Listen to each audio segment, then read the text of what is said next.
Alright, working on my PX2 Ranger, 3-inch Dobinson at the front. I just literally found out the easiest way to do these shocks. I've never had an easy way of doing them. Always a pain in the ass. So what I did, undo the top three, undo this fella down here. 1, 2, the two bolts that hold the lower control arm, drop them out. So what I also did was I put a jack stand just on this ball joint here, just to hold the weight of this here and keep it pretty much close to where it would be, you know, just sitting on its own weight kind of thing. So that arm there drops down a lot, allows the shock to be dropped down and pulled out this way. Like, it'll drop down, pull it out. And this is a 3-inch lift, so it's substantially longer than that bastard over there. Basically, put it in this way, do your top bolt up,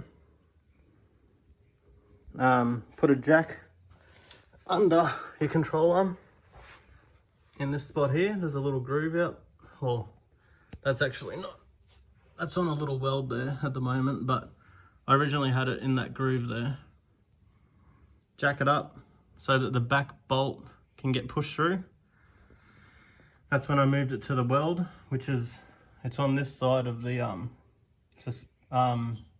coilover, so it'll actually pivot this way and bring this one up into position.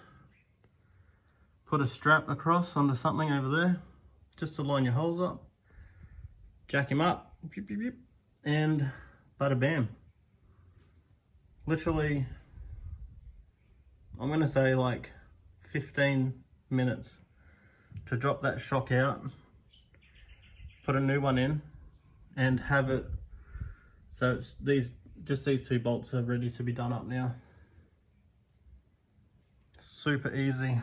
That one there, 4 hours of messing around trying to wedge and lean on the arms and everything, trying to get it in there, versus not even 20 minutes. So yeah, just to recap, undo your shock, undo these two fellas over here, drop that whole control arm, take your shock out, bolt, put one bolt at the top to hold the shock, jack it up so that this one can be put in, and then just jack it up and align it just nice and slowly so these two bolts here can go back in, and you're done. You don't have to take off any of this ABS, all these lines, or the brake lines, nothing. The other side I took everything off, everything, including the CV out the other side. So yeah, that caliper has not moved an inch up or down. It's literally all in the control arm. So yeah, there you go guys.